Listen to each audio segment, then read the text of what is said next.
Hey guys, I'm from Lonza Studios coming to you with another tutorial. Now this particular tutorial is going to be the final tutorial in our three-part series where we're taking a look at multicam editing in Premiere Pro and Final Cut Pro. The second video was actually on that third-party software, Pluralize. It allows you to sync up your clips and export them to Final Cut or Premiere Pro. The reason why you would use Pluralize instead of using the syncing process in Final Cut or Premiere Pro is because, in my opinion, it's faster and more efficient, even though it's just one part of the process that it substitutes. But if you're working on a much more complex multicam project, then it definitely can save you some time. Okay, some time and headache. So take a look at that second video in this three-part series, and hopefully it'll give you a basic understanding of Pluralize and whether or not it's right for you. Okay, so now we're in Final Cut Pro, and we want to first go ahead and import our media. So click on Import Media. Navigate to where your media reside. Mine is here. In case I have multiple clips per angle. In your case, you may only have one clip per angle. So I'm just going to hold on my Command key, and I'm going to select all my different angles for my camera 1, and for my camera 2 I'm going to do the same. I'm just going to use 3. As you can see, I have quite a few more. And the reason why I have so many different clips per angle is because of the way I have my camera set up.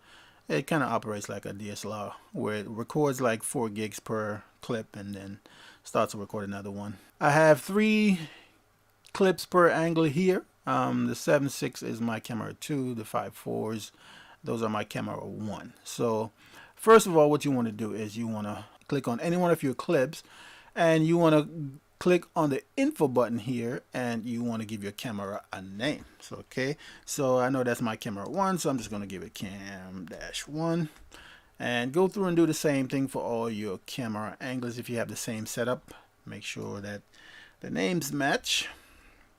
You might want to just copy and paste just so you don't make an error and leave out a clip. So I have my camera 1 all set, and then for my camera 2 there's a much faster way of doing this. Fortunately, you can just select all the clips that you want to give a name, and you give it whatever name you need to give it. This is going to be our cam 2, so we're just going to name it cam-2. Okay, so now that we have all our camera angles named, you want to select all of the cameras that you're going to be syncing, all of the clips that you're going to be syncing rather, and right click and go to new multicam clip. Okay, so you also want to give this multicam clip a name. I'll just add VA to this name here, so it's not the default name, untitled. And next thing you want to verify is that you use audio for synchronization is selected, and where it says angle assembly, make sure you have camera name selected. And that's why we gave the camera a name, because if you don't have this, the default is usually automatic. And if it's automatic, a lot of times what Final Cut will do is it will create an angle for each one of these clips, and each one of these clips belong on the same angle, but for some reason sometimes it's not able to determine that. Okay, so video for my delivery, mine is 1080p. You should select whatever your final delivery is going to be. 30 frames per second is what I have for what all these cameras were recorded in. Even though these were recorded 4K, my delivery is going to be 1080, so I just wanted a 1080 timeline. And Apple ProRes is what is my codec of choice, and just click OK. Now this part of the process is where Pluralize would come in. You would substitute the syncing for Pluralize syncing process.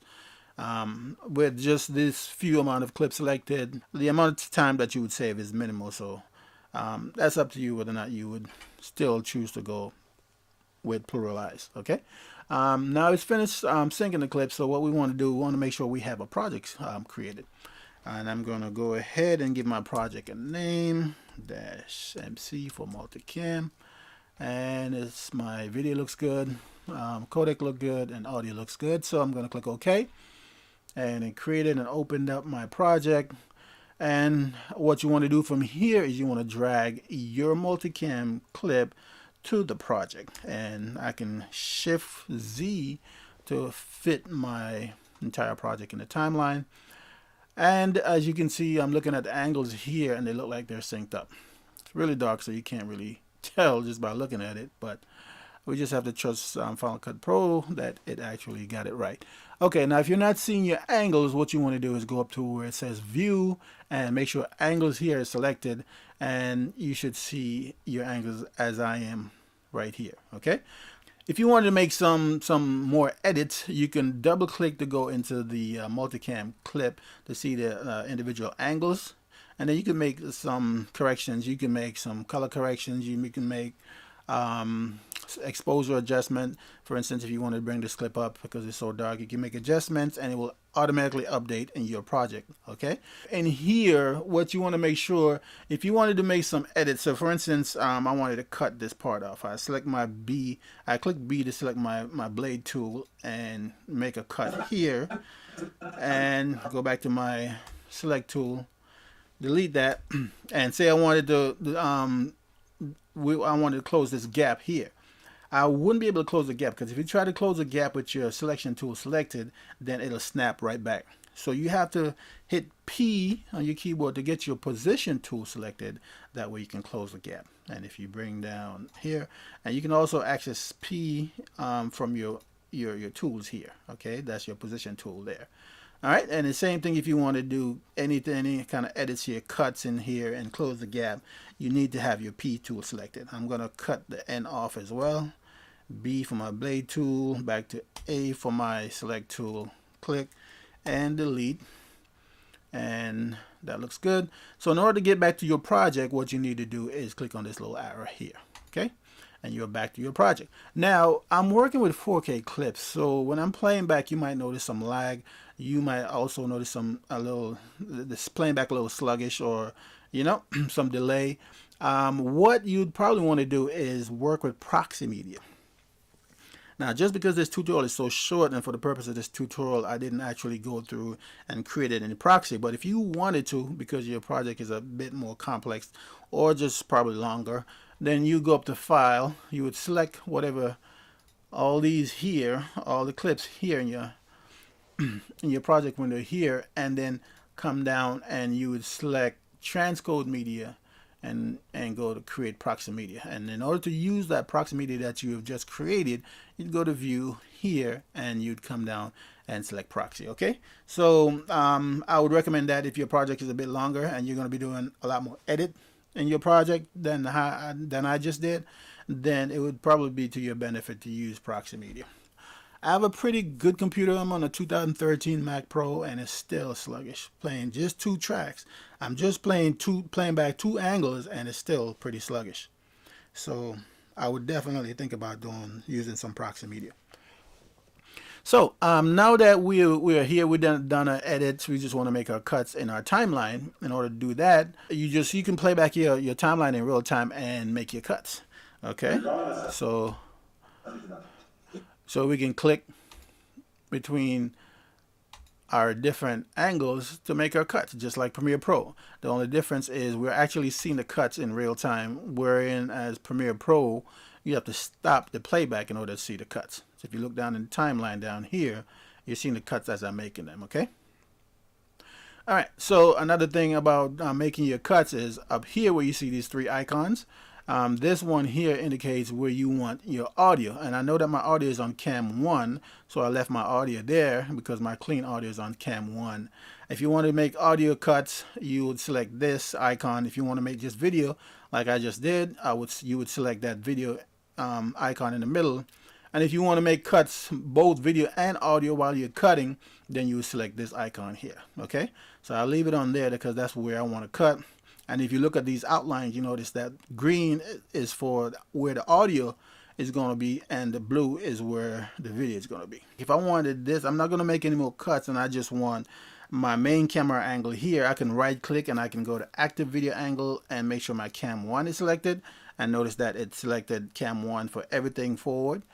Now if I wanted to change my audio to the channel that I wanted, I usually have to go inside the multicam clip here, and I would select all my clips here. You may only have one, so you wouldn't need to do that. What you want to do is come here and then select dual mono. Make sure you can see both channels, and I can see both channels. And I know that this one is actually my internal mic, which select all the ambient sound in the room. So I would normally deselect that, and then what I would do is come up here and make sure where it says pen, I would come and select stereo, because I've done that before where I had to completely redo a project because the client was only here and audio in on one side. So you have to make sure that you come up here and select stereo as your pen to make sure that the mono channel is actually converted to a stereo, so to speak. All right, so once you've done that, go back over into your project and you can play to verify. As well as my brown and beige and yellow. Okay, that sounds good. And as you can see, it's lagging again because I'm playing back two 4K tracks and I'm not using proxy media, and I'm playing them back in full. I'm playing them back in full resolution mode. So unfortunately, my computer is not robust enough.